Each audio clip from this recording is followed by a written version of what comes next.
gue harus kerja sampai jam 5 pagi. Gue ada kelas jam 9 pagi, berarti gue cuma tidur selama 3 jam.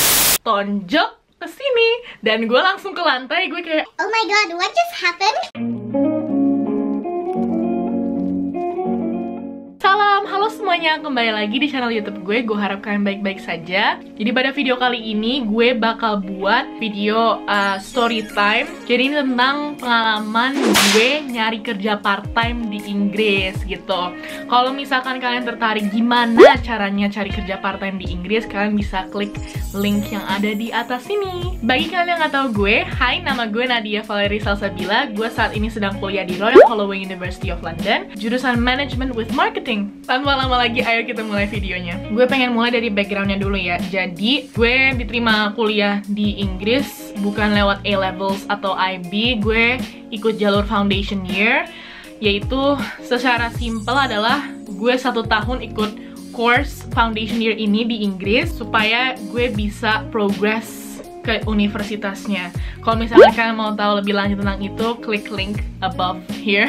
Pas gue foundation year, di paspor gue dituliskan gue nggak boleh kerja part time. Pas gue progress ke first year, gue baru boleh kerja part time. Dan ada tulisannya di paspor gue, di BRP gue lebih tepatnya itu 20 jam maksimal per minggu. Gue pengen menghasilkan uang gue sendiri. Gue nggak mau ngerepotin orang tua gue lagi. Ya udah, gue mulai nyari kerja part time. Nah, kalau kerja part time sebenarnya lo nggak butuh banyak pengalaman kerja, tapi butuhlah 1 atau 2 gitu.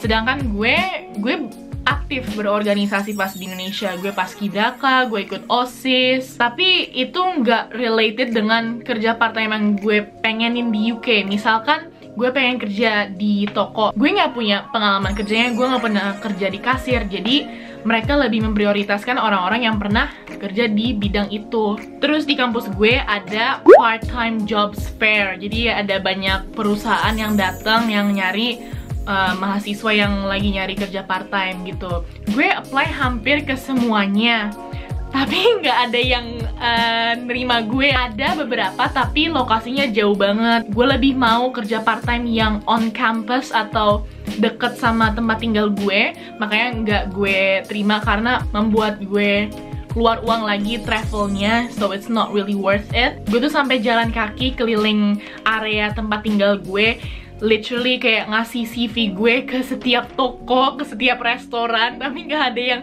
either mereka nolak atau bilang gue nggak punya pengalaman kerjanya, atau mereka udah full staff. Lalu pada akhirnya kampus gue open recruitment. Nah, ini adalah kerja part time on campus oleh universitas gue. Ada berbagai macam bidang, ada yang toko, bar, security, catering. Gue apply untuk shop, toko. Tapi mereka bilang kalau misalkan lo nggak punya pengalaman kerja jadi kasir, it's very unlikely karena banyak banget orang yang mau kerja di situ. Jadi gue ditolak di toko itu, dan gue nggak mau kerja di bar, gue nggak mau berurusan kayak ngasih alkohol ke orang. Terus gue kayak, ya udahlah, gue mau kerja part time apa aja dah, yang penting gue udah kerja part time gitu. Ya udah, gue apply security. Gue apply, dapet interview. Pas gue interview tuh gue sampai panik banget karena this is my very first interview. Gue sampai mikir turban gue warna apa ya, warna merah biar kelihatan kayak serem gitu. Gue datang ke interview, beberapa hari kemudian mereka bilang gue diterima, which is very funny because like me, gue nggak kebayang aja gitu pakai kostum security terus kayak ngawasin murid-murid, kayak kalau mereka mabok suruh mereka balik ke kamarnya. Gue nggak kebayang jadi orang yang kayak gitu.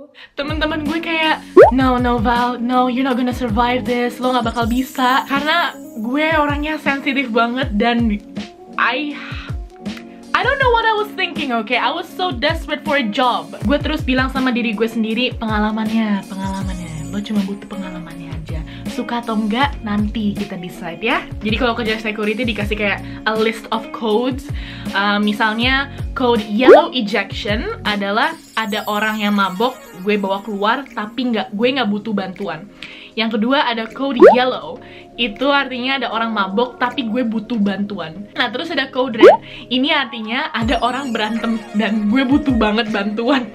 Dan gue sering banget kayak ngomong gitu di radio karena gue butuh bantuan terus, gue nggak bisa ngelakuin ini sendiri. Ada banyak banget code, kayak kalau nggak salah code purple itu di saat orang ada yang make narkoba, kayak gue bisa nyium narkoba atau nangkep orang yang make narkoba. Gold kalau nggak salah itu artinya ada orang yang masuk secara curang, jadi nggak pakai tiket. Pokoknya banyak banget dah guys. Aduh ya Allah, gue harus ngafalin itu. Jadi kalau kerja di security, lo nggak boleh ngasih tahu nama lo ke siapapun customers yang ada di situ, tapi lo pakai badge kayak gini. Jadi ini gue taro tangan gue. Jadi kalau misalkan mereka ada yang slack sama gue atau kayak nih orang ngeluarin gue tapi gue nggak mabok sama sekali, kayak gue salah ngejudge, mereka bakal kayak ngambil kode ini dan komplain. Gue juga dikasih itu radio yang gue bilang tadi. Jadi ini kayak bisa diklik, gue ngomong kayak code yellow ejection, code red. Gila, keren banget gak sih guys?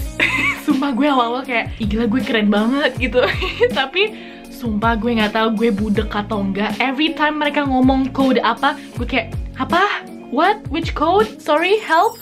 I don't understand, help me please. Kerja di security itu ada 3 roles. Yang pertama itu shift dimana lo cuma ngecek ID dan tas. Itu gue cukup suka sih, cukup seru, kayak can I have a look at your ID please? Itu cukup keren sih. Dan kayak ngecek tasnya kalau mereka bawa senjata atau hal-hal lain yang tidak diperbolehkan. Nah, shift yang kedua itu adalah welfare. Jadi kalau welfare ini gue memastikan customers yang ada di situ baik-baik saja. Kayak misalkan ada customers yang nangis, gue kayak nanya, lo kenapa? Mau pulang gak? Ada busnya, bisa gue anterin. Highest improvement gue dari kerja security adalah gue bantuin orang nyari HP-nya yang hilang. Dan sampai hari ini gue ketemu tuh orang, dia selalu kayak senyum. It makes me really happy to accomplish something in that job. Lalu shift yang ketiga adalah security yang ada di dalam klubnya itu. Jadi gue harus berdiri selama 30 menit, lalu 30 menit kemudian ganti rota, kayak ganti ke berbagai tempat gitu. Dan gue literally cuma berdiri dan memperhatikan orang-orang yang ada di situ. Kalau misalnya ada orang yang terlalu mabok, gue harus bawa mereka keluar. Nah, itu yang susah. Sering banget kejadian dimana gue mau bawa orang keluar, orang itu nggak mau dengerin apa kata gue. Gue nggak ngerti kenapa, sampai ada orang yang lari dari gue ikut lari sama dia sampai ke tengah-tengah dance floor, kayak banyak orang di tengah-tengah dance floor.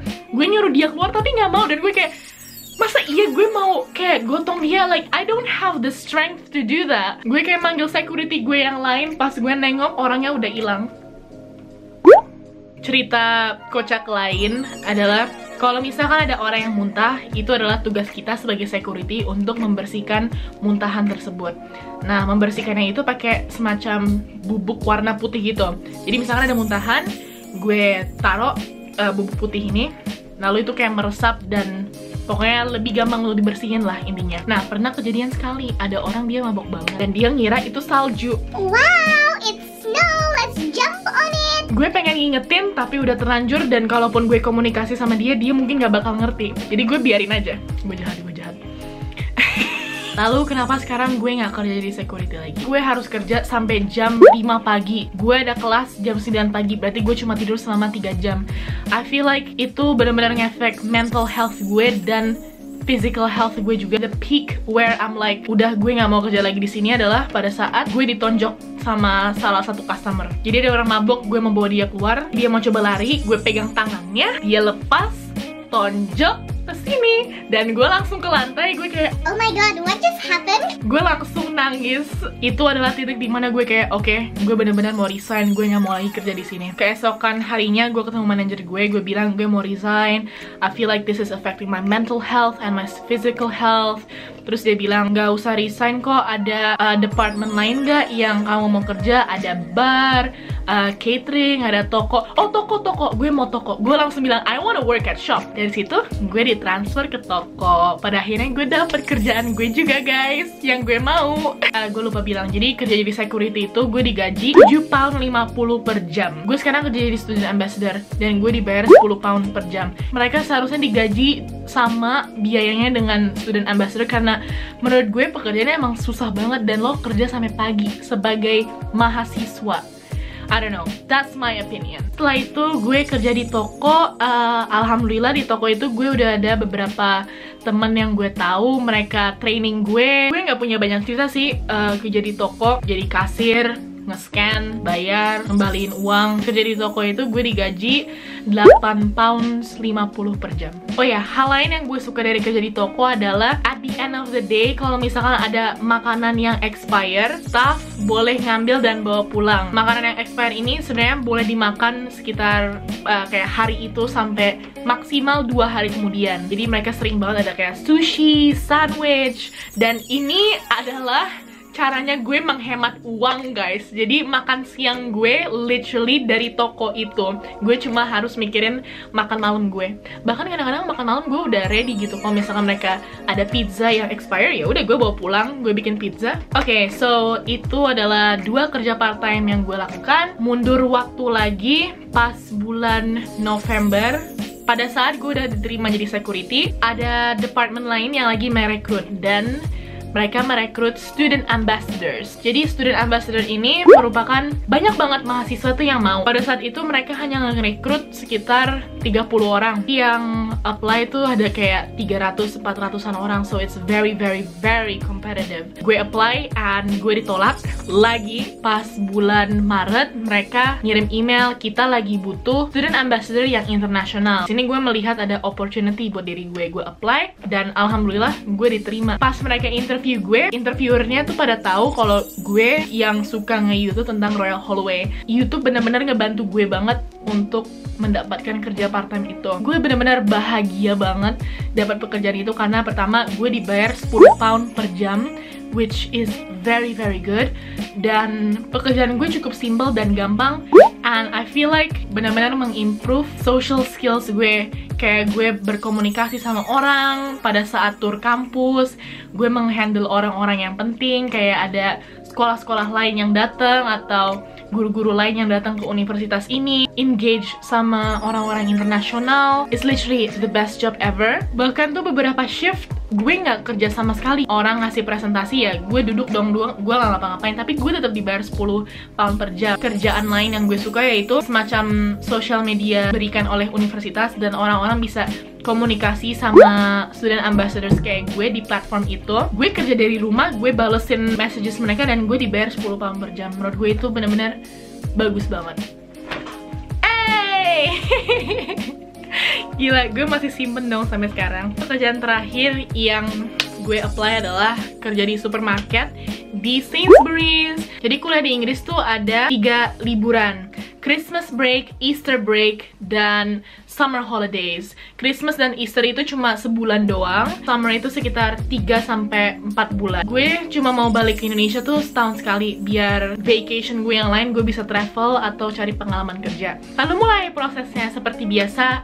Gue kirim CV gue ke semua company yang lagi nyari orang, sekitar 20-an kalau nggak salah. Gue diterima di 2 perusahaan. Pertama Pizza Hut, yang kedua Sainsbury's. Karena Sainsbury's gue digaji lebih tinggi daripada Pizza Hut, gue memutuskan untuk kerja di Sainsbury's. Jujur nyari kerja pas lagi liburan gak begitu susah sih guys, soalnya ya banyak banget orang yang mau liburan gitu, dan mereka butuh orang yang menggantikan orang-orang ini. Makanya mereka butuh banget orang. Waktu itu gue cuma apply, gue di interview, gue diterima, alhamdulillah. Tinggal di training. Gue nggak tahu sih di Indonesia kayak gini atau enggak, tapi kalau training di sini di UK, pas gue training security, toko, dan di Sainsbury's ini, gue tetap dibayar. Training itu sekitar 5 jam kalau nggak salah di Sainsbury's, dan gue selama 5 jam itu dibayar.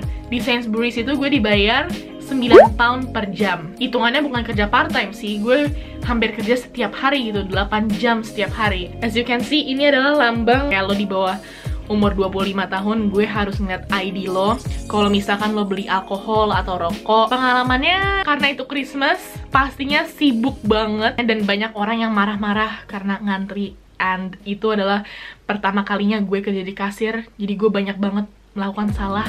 Sayuran kadang-kadang nggak ada barcode ya, gue harus nge-search di sistemnya, kadang-kadang nggak ketemu. Gue belajar nama sayuran bahasa Inggris tuh dari pekerjaan itu. Leeks, sprouts, banyak banget sumpah. Udah sih, itu aja dari cerita gue hari ini.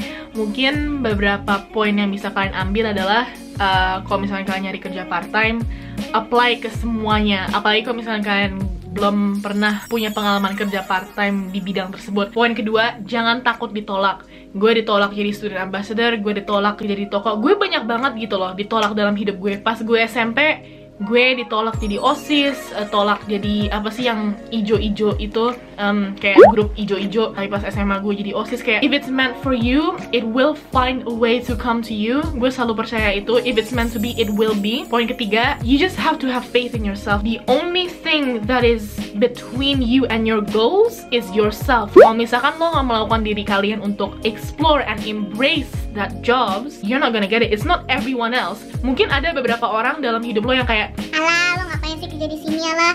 Literally don't listen to them, karena you can do it. So ya, itu aja guys dari video gue hari ini. Gue harap kalian suka.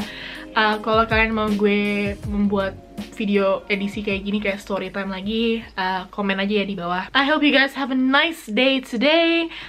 Don't forget to click the like, comment, dan subscribe. Dan sampai jumpa di video selanjutnya. Dadah! Gimana sih cara makainya? Gue lupa dah. Gimana sih cara makainya, ya Allah?